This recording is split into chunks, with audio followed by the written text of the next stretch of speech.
दोस्तों, किसी कवि ने क्या खूब कहा है कि नारी नहीं नारंगी, नारंगी नहीं सब रंगी है। ढके तो सब करूमा, ढके नहीं तो नंगी की नंगी है। दोस्तों, आज की जो कहानी है ये बहुत ही खास है। ये कहानी है तिर्या चरित्र की। जो भी मनुष्य इस कहानी को पूरा सुनता है वो कभी भी अपने जीवन में धोखा नहीं खाएगा। इस कहानी को सुनने के बाद आप अपने जीवन में बहुत बदलाव ला सकते हो। जो भी माता बहन इस कहानी को सुन रही हैं वो ये ना समझें कि ये कहानी उनके ऊपर है। कुछ इस संसार में ऐसी औरतें भी हैं जो सुंदर और सुशील औरतों को भी बदनाम कर देती हैं। हो सके तो कहानी को पूरा सुनिएगा, और आप कहानी को पूरा सुनेंगे तो आपको कहानी का मतलब समझ में आएगा। चलिए कहानी शुरू करते हैं। बहुत समय पहले की बात है। किसी राज्य में एक राजा रहा करता था। वो राजा बहुत ही धर्मात्मा राजा था। उसके राज्य की चर्चाएं बहुत दूर दूर तक फैली हुई थी। उस राजा का एक पुत्र था जिसकी उम्र कुछ ज्यादा नहीं थी, 12 या 13 वर्ष की होगी। वो राजकुमार बड़ा ही सुंदर था। राजा उसकी शादी कर देता है।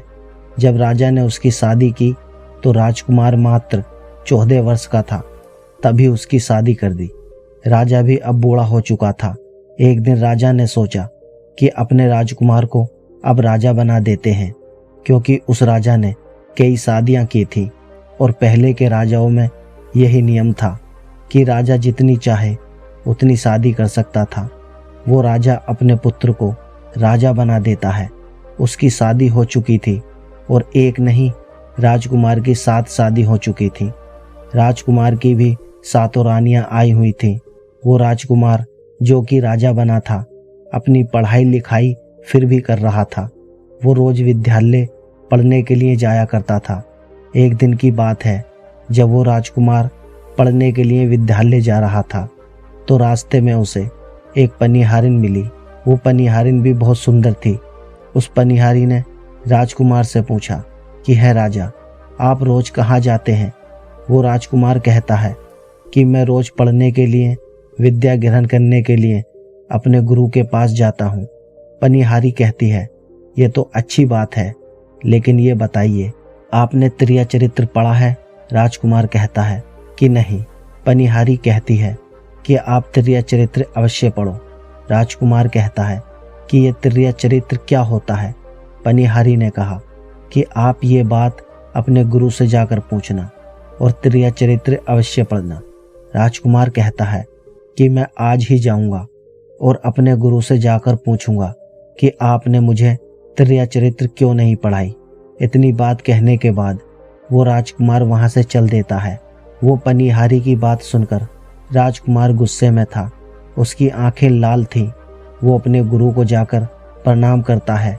गुरुजी ने पूछा कि बेटा क्या हुआ, आज तुम क्रोध में क्यों दिखाई दे रहे हो और तुम्हारी आंखें लाल क्यों हैं? क्या बात है, मुझे बताओ। राजकुमार ने क्रोध में जवाब दिया कि गुरुदेव, आपने मुझे तिर्या चरित्र क्यों नहीं पढ़ाई? ये बात आपने क्यों छुपाई? तिर्या चरित्र के बारे में मुझे बताया क्यों नहीं? गुरु कहते हैं कि बेटा, तुम तिर्या चरित्र नहीं पढ़ पाओगे, क्योंकि तिर्या चरित्र पढ़ना खतरे से खाली नहीं होता, और जब तुम तिर्या चरित्र पढ़ोगे तो उसमें तुम्हारी जान भी जा सकती है। राजकुमार कहता है कि गुरुदेव, इसकी चिंता आप ना करें, अपनी रक्षा हम स्वयं कर लेंगे, आप केवल मुझे तिर्या चरित्र पढ़ाइए। गुरु कहते हैं कि ठीक है। गुरु उसे तिर्या चरित्र पढ़ाने लगते हैं। तिर्या चरित्र पढ़ते पढ़ते राजकुमार की 1 साल हो गई, और जब 1 वर्ष हो गया तो गुरु ने कहा कि अब तुम्हारी पढ़ाई पूरी हो चुकी है, अब तुम घर जा सकते हो और आराम से अपने राज्य को चला सकते हो। अब तुम्हें यहाँ आने की कोई आवश्यकता नहीं है। राजकुमार कहता है ठीक है गुरुदेव। राजकुमार जैसे ही जाने को होता है, गुरुदेव उसे रोक लेते हैं और कहते हैं, बेटा, मैं तुम्हें ऐसा गुटखा देता हूँ, ये गुटखा जब तुम अपने कानों में लगाओगे तो कोई भी तुम्हें पहचान नहीं पाएगा और तुम उसे पहचान लोगे। राजकुमार वो गुटखा अपने हाथों में ले लेता है और गुरु ने कहा, इस गुटके को ले जाओ और रात के 12 बजे आज ही के रात में अपने महल से निकल के जंगल की तरफ जाना और पूरब दिशा की ओर जाना। और जब तुम पूरब दिशा की ओर जाओ तो ये गुटका अपने कान में लगा लेना और वहीं पर खड़े हो जाना। वो राजकुमार कहता है कि ठीक है गुरुदेव, मैं ऐसा ही करूँगा। वो गुटका लेकर राजकुमार अपने महल आ जाता है। जब रात के 12 बज जाते हैं तो उस राजकुमार की 7 पत्नियां सो जाती हैं। आधी रात के समय वो राजकुमार अपने हाथों में गुटका लेकर महल से जंगल की तरफ चल देता है। वो राजा जंगल में पूर्व दिशा की ओर जाता है और वहां जाकर अपने कानों में गुटका लगा लेता है और वहीं पर खड़ा हो जाता है। तो उसने क्या देखा? उसने देखा कि वही पनिहारी जो मुझे रास्ते में मिली थी, जिसने मुझे कहा था कि त्रिया चरित्र की पढ़ाई पढ़ो, ये वही पनिहारी है। एक थाली में खाना लेकर आधी रात्रि को जा रही है। वहाँ थोड़ी ही दूरी पर एक संत अपनी कुटिया में रहते थे। वो पनिहारी संत के पास खाना लेकर जा रही थी। राजा ने देखा कि ये तो वही पनिहारी है जिसने मुझसे कहा था कि त्रिया चरित्र की पढ़ाई पढ़ो। लेकिन पनिहारी उस राजा को नहीं पहचान पाई, क्योंकि राजा के कानों में गुटका लगा हुआ था। गुटका लगने की वजह से राजा किसी को भी पहचान सकता था। राजा ने अपने मन में सोचा कि चलो इसके पीछे चलते हैं कि यह आधी रात को भोजन लेकर संत की कुटिया की तरफ क्यों जा रही है और वो बाबा क्या करेंगे। साधु ने उस पनिहारी से कहा कि अरे पनिहारिन, पहले तो मुझे ये बता कि आज आने में इतनी देर कैसे लग गई। हाथ जोड़कर वो पनिहारी कहने लगी कि महात्मा जी, मेरा गहना हो चुका है और हमारे पति हमें ले जाने के लिए आए हैं। हमें लेकर कल चले जाएंगे, इसलिए हमें उन्हें सुलाने में थोड़ी देर लग गई और यहाँ आने में भी देर हो गई। जब ये बात साधु ने सुना कि इसका विवाह हो चुका है और इसका पति इसे लेने आया है, तो वो साधु कहता है कि है पनिहारी, इसका मतलब है कि तुम अपने पति के साथ जाना चाहती हो, तो मेरे पास क्यों आई? चली जाओ यहाँ से। पनिहारी कहती है कि मैं आपके बिना नहीं रह सकती हूँ, मैं आपके बिना नहीं जी सकती हूँ। तो साधु कहता है कि ए पनिहारी, इसके लिए तुम्हें एक काम करना होगा। साधु एक बड़ा सा चाकू निकालता है और पनिहारी से कहता है, पनिहारी जाओ और अपने पति की गर्दन काट कर यहाँ लेकर आओ। अपने उस पति को मार दो जो हमारे और तुम्हारे बीच में दरार बन रहा है। तब मैं तुम्हें रखूंगा, तुमसे विवाह करूंगा, तुम्हें अपनी पत्नी बनाऊंगा। बिना कुछ सोचे समझे वो पनिहारी चाकू लेती है और दौड़ते हुए अपने घर जाती है और उसका पति सो रहा था। वहां जाकर अपने पति की गर्दन काट देती है और उसकी गर्दन को लेकर साधु के पास आती है। और जो राजकुमार थे उसके पीछे पीछे उसका सारा कारनामा देख रहे थे। जब साधु ने देखा कि अपने पति को मार करके उसकी गर्दन यहाँ लेकर आई है, साधु को बहुत गुस्सा आया। साधु ने उसे लात मारी और कहा, भाग जाओ यहाँ से। जब तू अपने पति की नहीं हो सकी, जिसके साथ तूने फेरे लिए हैं, तो मेरी क्या होगी? जल्दी भाग जा यहाँ से। अगर तू मेरे पास दोबारा आई तो मैं तुझे जीवित नहीं छोड़ूंगा। साधु की ये बात सुनकर उस पनिहारी को ऐसा लगा जैसे उसके पैरों तले जमीन खिसक गई हो। फिर भी अपने पति की कटी हुई गर्दन लेकर के आई और उसकी गर्दन जोड़ देती है और वहीं बैठ जाती है। और इधर जैसे ही सवेरा हुआ, अपने पति के पास बैठकर रोने लगती है और चिल्लाने लगती है। कहती है, देखो देखो, किसी ने मेरे पति की हत्या कर दी रात में। उस पनिहारी का सारा कारनामा राजकुमार देख चुका था। इधर सारे गांव वाले उस पनिहारी के घर चले जाते हैं और उसके पति की लाश को लेकर गांव के बाहर जाते हैं उसका दाह संस्कार करने के लिए। और वो पनिहारी पीछे से भागती हुई रोती हुई चली जा रही थी और उधर राजकुमार भी जा रहे थे जो कि अपने राज्य के राजा बन चुके थे। पनिहारी रोती हुई चिल्लाती हुई पहुंची और कहने लगी, मैं तो सती बनूंगी, क्योंकि अगर जब मेरे पति ही नहीं रहे तो ऐसे जीवन का क्या फायदा। मैं इन्हीं के साथ सती हो जाऊंगी। राजा को उसकी बातें सुनकर हंसी आती है और राजा कहता है, तेरा चरित्र जाने ना कोई, और कसम मार के सती हुई। राजकुमार की ये बात और कोई नहीं समझ पाया, लेकिन वो पनिहारिन समझ जाती है। पनिहारिन कहती है कि राजा साहब, आप हमारे ऊपर ये बात कह रहे हैं, लेकिन चलिए कोई बात नहीं, मैं सती हो जाऊंगी। पनिहारी कहती है कि जाते जाते मैं तुम्हें एक बात बताती हूँ। राजकुमार कहता है, क्या बताओ? पनिहारी कहती है कि राजा साहब, आप जब चटाई पर बैठें तो उस चटाई को झाड़ कर बैठिएगा। राजा कहता है कि ये पनिहारन क्या कह रही है, मैं तो राजा हूँ, मुझे चटाई पर बैठने की क्या आवश्यकता है? पनिहारी कहती है कि नहीं, जब भी तुम्हें कोई नौबत आए चटाई पर बैठने की तो तुम चटाई को झाड़ कर बैठना। राजकुमार कहता है कि चलो ठीक है, अगर तुम कह रही हो तो मैं ऐसा ही करूँगा। इतना कहने के बाद वो अपने पति के साथ सती हो जाती है और राजकुमार उनका अंतिम संस्कार करवाकर अपने घर को आ जाते हैं। इसी तरीके से पूरा दिन व्यतीत हुआ और उधर जब दूसरी रात आई, अपने गुरु के कहने के अनुसार वही गुटका कान में लगाया और पूर्व दिशा की ओर उसी स्थान पर जाकर खड़ा हो गया जहां पर पिछली रात खड़ा हुआ था।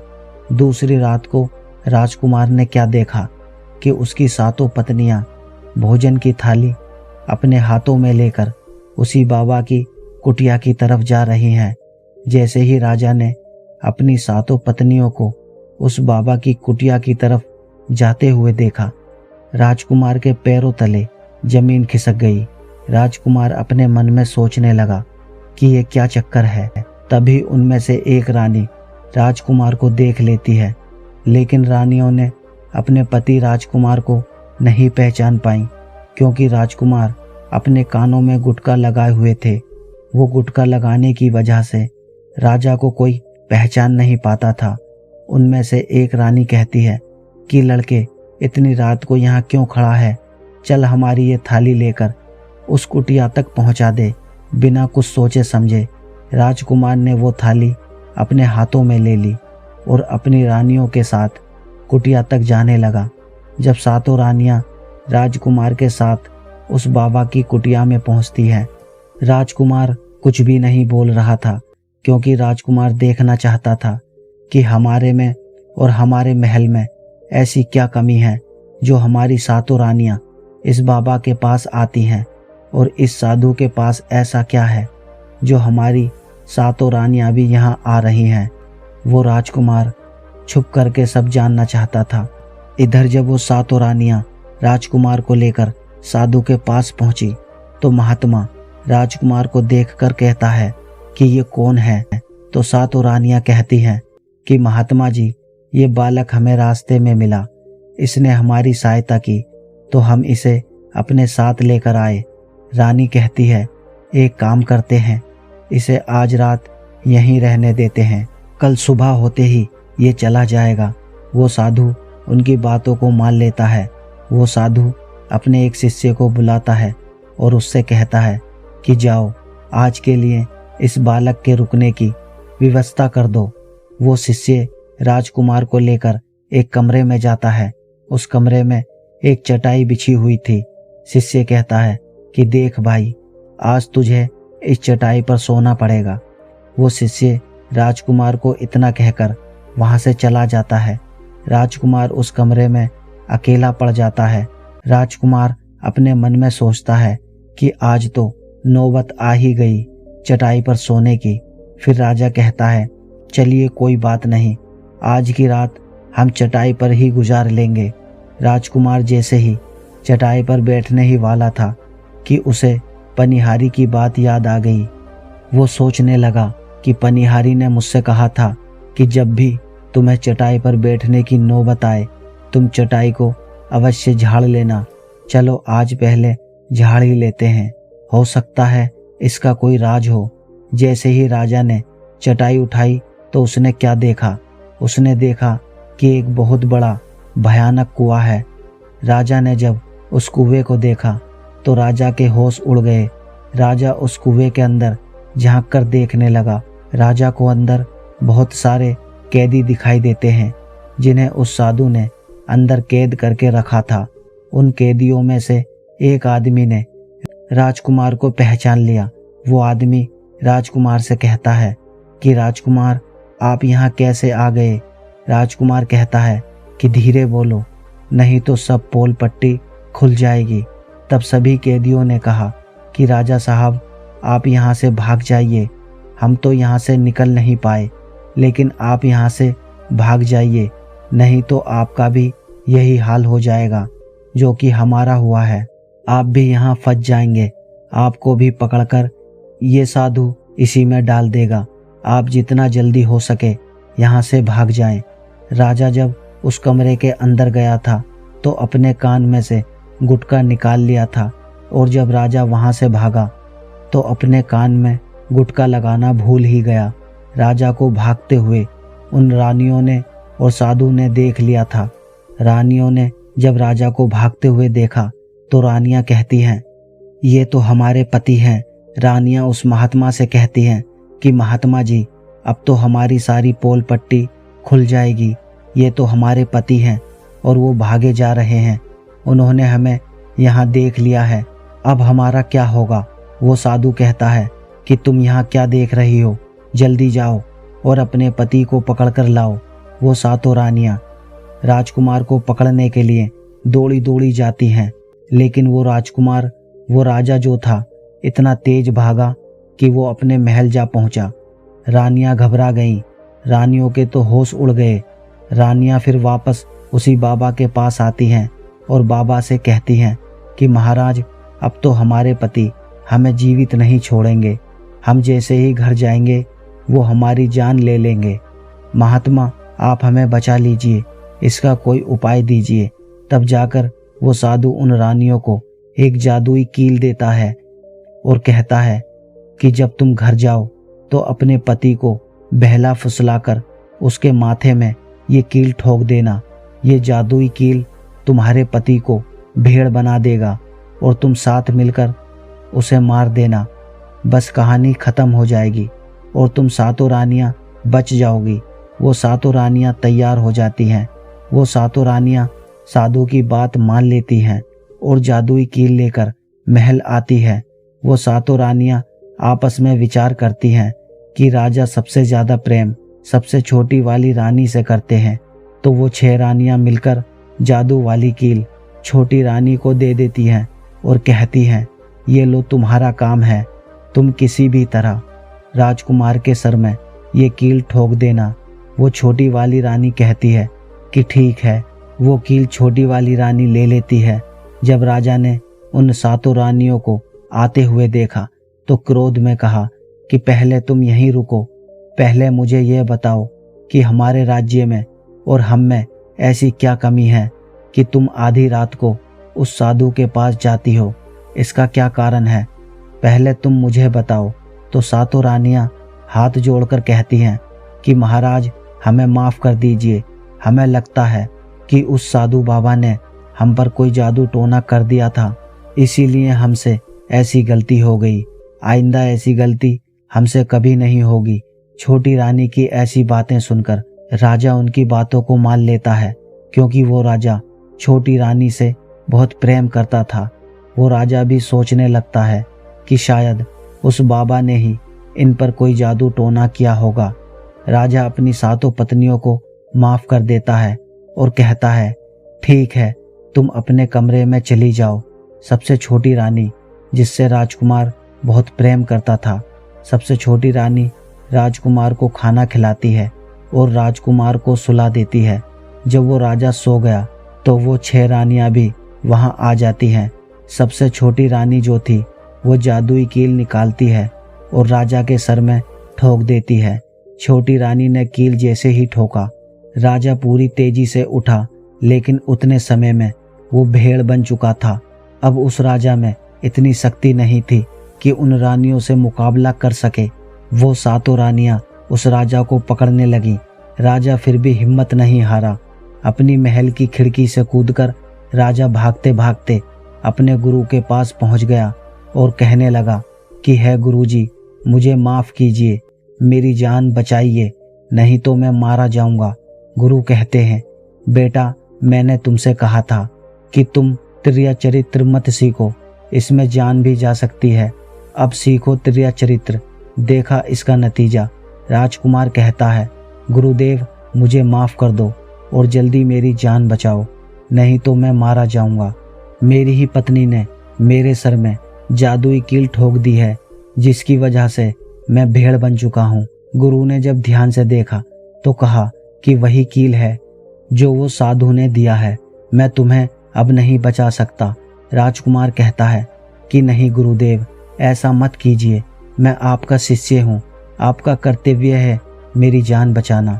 तो अब गुरु कहते हैं कि ठीक है बेटा, मैं तुम्हें बचा तो नहीं सकता, लेकिन एक उपाय है। राजकुमार कहता है, क्या गुरुदेव?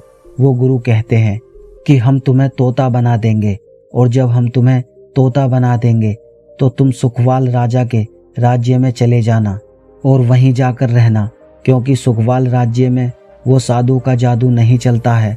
वो राजकुमार कहता है, ठीक है गुरुदेव, आप हमें तोता बना दीजिए।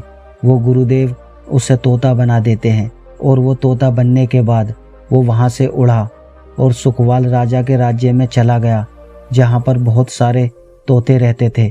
वहीं जाकर रहने लगा, और सातों रानियां उस राजकुमार को खोज रही थीं। जब राजकुमार नहीं मिला तो वो फिर से उस बाबा के पास जाती हैं और कहती हैं कि बाबा जी, वो राजकुमार तो भाग चुका है, आप अपनी पोटली निकालिए और देखिए वो कहाँ है। वो महात्मा अपनी पोटली खोलता है और देखने लगता है कि वो राजकुमार तोता बन करके सुखवाल राजा के राज्य में रह रहा है। वो साधु ये सारी बात रानियों को बताता है, तो रानियां कहती हैं कि है स्वामी, अब क्या करें? वो साधु कहता है कि अब तुम अपने राजमहल जाओ और जाकर की घोषणा कर दो कि जो भी तोता पकड़ के लाएगा हम उसे 5 सोने के सिक्के देंगे। सातों रानियां अपने महल पहुंचती हैं और वहां पर घोषणा कर देती हैं कि सभी बहेलिया से कह दो कि जो भी तोता पकड़ कर लाएगा हम उसे 5 सोने के सिक्के देंगे।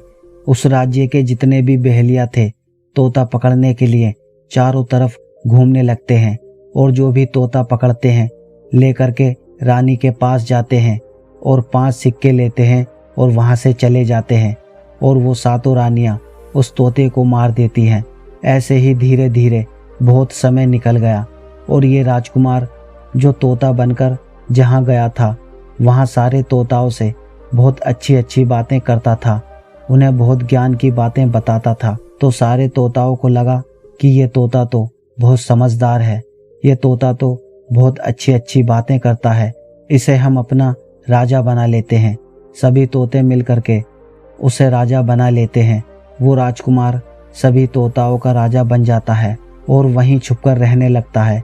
एक बहेलिया तोता पकड़ते पकड़ते सुखवाल राजा के राज्य में पहुंच जाता है, और वो उसी पेड़ के पास पहुंच जाता है जहां पर वो राजकुमार तोता बनकर छुपकर रहता था। जब उस बहेलिये ने इतने सारे तोताओं को देखा तो अपने मन में सोचा कि अगर हम इतने सारे तोते पकड़कर रानी के पास ले जाएंगे तो हमें बहुत सारे सोने के सिक्के मिल जाएंगे। लेकिन वो बहेलिया सोचता है कि हम इतने सारे तोताओं को पकड़ेंगे कैसे? जिस पेड़ पर वो तोते रहते थे वो पेड़ गुद वाला था। जैसे ही सुबह हुआ उस पेड़ से सारे तोते दाना पानी के लिए बाहर चले जाते हैं, और इधर बहेलिया क्या करता है, अपने चाकू से पेड़ पर चारों तरफ कट लगा देता है, जिससे कि पेड़ से बहुत सारे गुद निकल जाते हैं। पेड़ के चारों तरफ गुद ही गुद हो जाता है।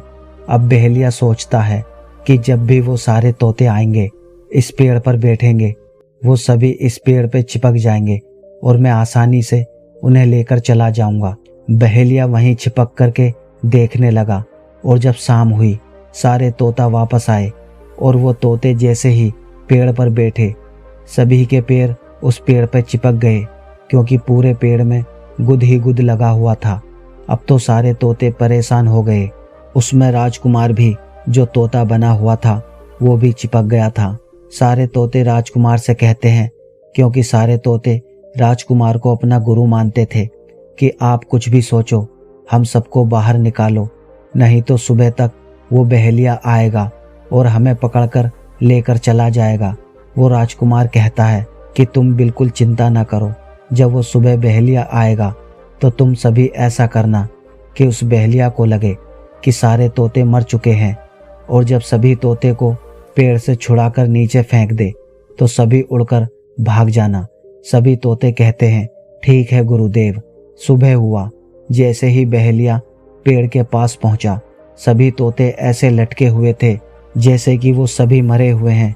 जब बहेलिया ने तोतों को देखा तो सोचा कि अरे क्या हो गया, ये तो सभी मर गए, अब हमें सोने के सिक्के कैसे मिलेंगे। फिर बहेलिया ने सोचा कि चलो अब इन्हें छुड़ा ही देते हैं, इतना तो उपहार इन पर कर ही सकते हैं। बहेलिया पेड़ पर चढ़ा और उनको छुड़ा छुड़ाकर नीचे फेंकने लगा। बहेलिया ने सभी तोतों को छुड़ाकर नीचे फेंक दिया, लेकिन जो राजकुमार था, जो तोता बना हुआ था, वो वहीं पर रह गया और नीचे जितने भी तोते थे वो सभी उड़कर भाग गए। बहेलिया ने सोचा अरे ये क्या हुआ, इस पर तो सिर्फ एक ही तोता है जो कि मरा लटका हुआ है, और जितने तोतों को मैंने छुड़ाकर नीचे फेंका वो सभी उड़कर भाग गए।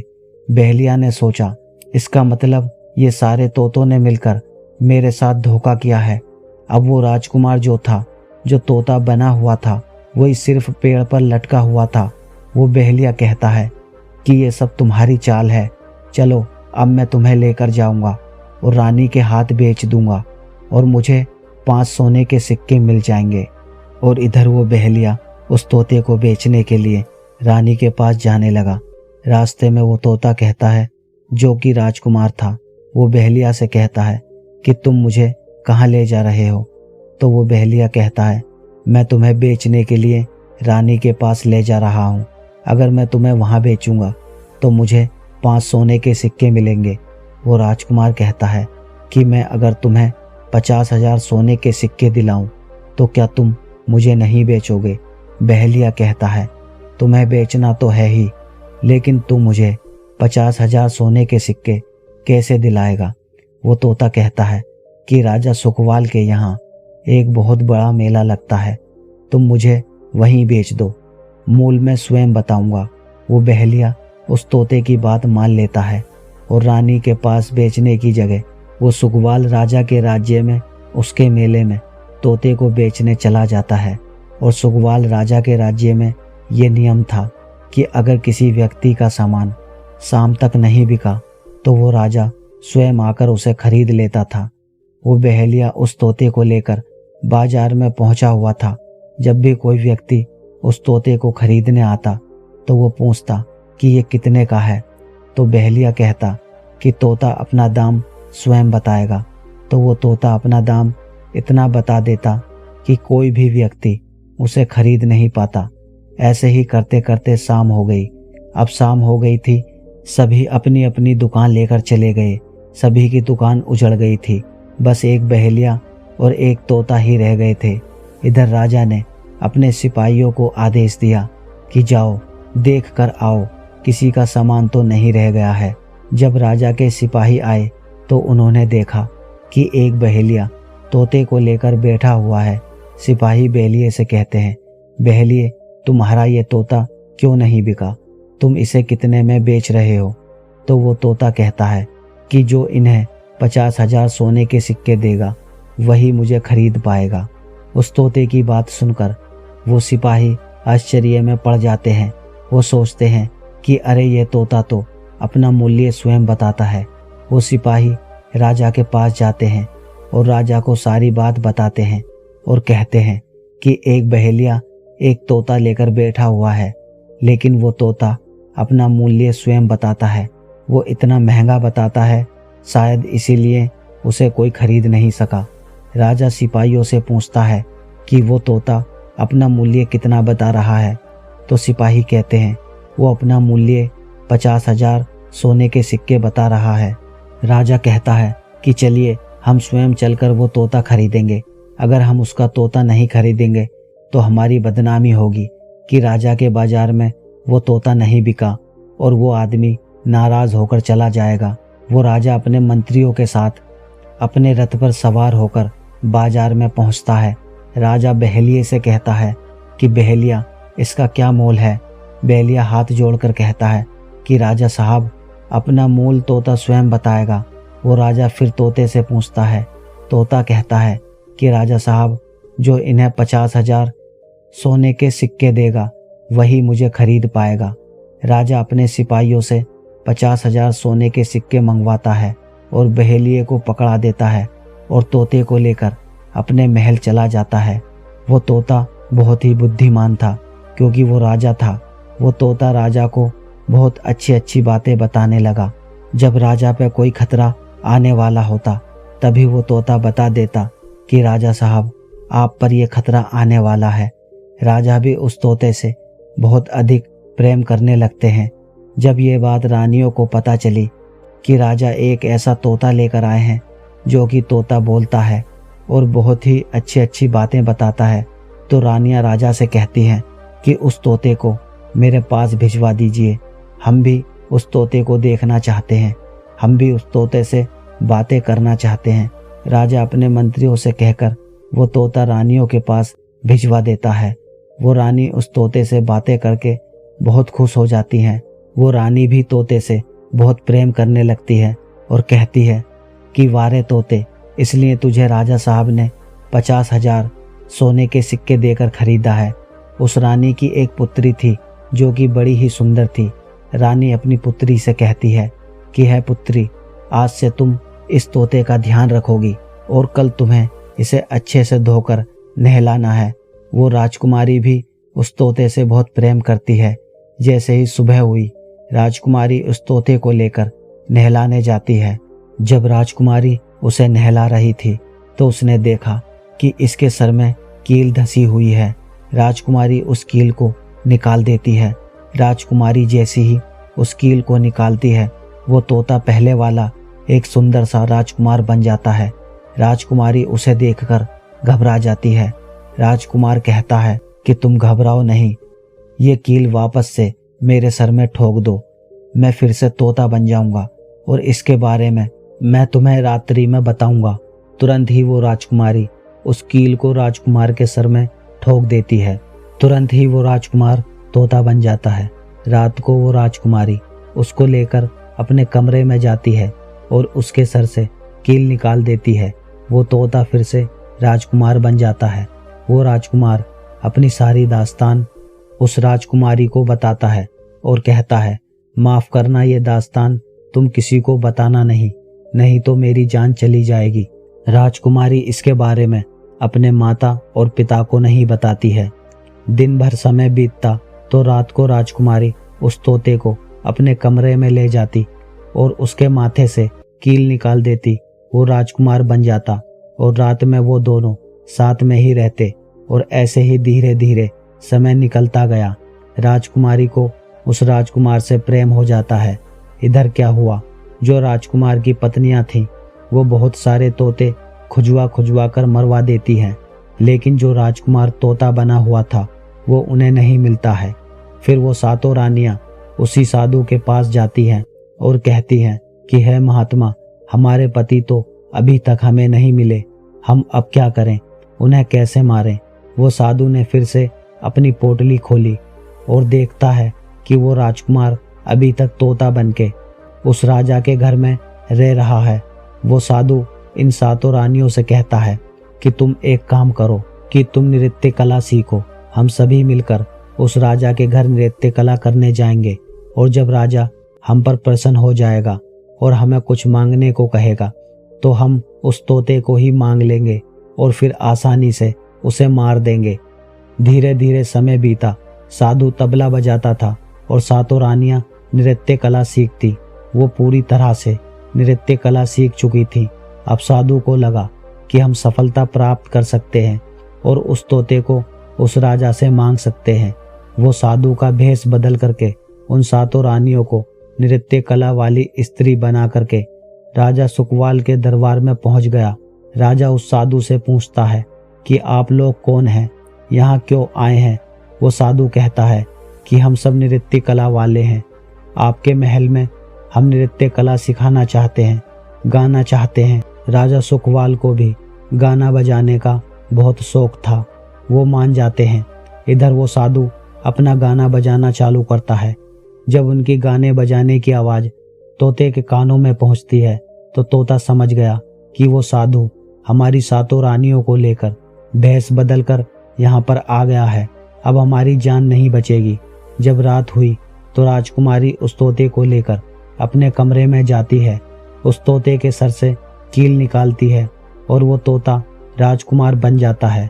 वो राजकुमार सारी बातें उस राजकुमारी को बताता है। कहता है कि देखो, जो ये गाने बजाने वाले आए हैं ये वही साधु है। ये गाने बजाने से राजा को खुश कर देंगे और बदले में मुझे मांग लेंगे और ले जाकर मुझे मार देंगे। वो राजकुमार कहता है कि सुनो राजकुमारी, जब राजकुमार बोले कि तोते को लेकर आओ तो तुम मुझे मत देना। जब राजा स्वयं ही मुझे लेने आए तब भी तुम मुझे मत देना। कह देना कि मैं इस तोते को नहीं दूंगी। और जब राजा ना माने, राजा तुमसे जिद करे और मुझे मांगे, तब तुम गुस्से में आकर के पिंजरे को फेंक देना। उसके बाद अपने बचने का रास्ता हम स्वयं ही ढूंढ लेंगे। राजकुमारी कहती है कि ठीक है। वहाँ पूरी रात गाना बजाना हुआ तो राजा परेशान होकर उन्हें कहते हैं कि मांगो, क्या मांगना चाहते हो। वो साधु कहता है कि जो आपके पास तोता है, जो आप कुछ दिनों पहले ही खरीदे हैं, वो तोता आप मुझे दे दो। राजा कहता है कि ठीक है।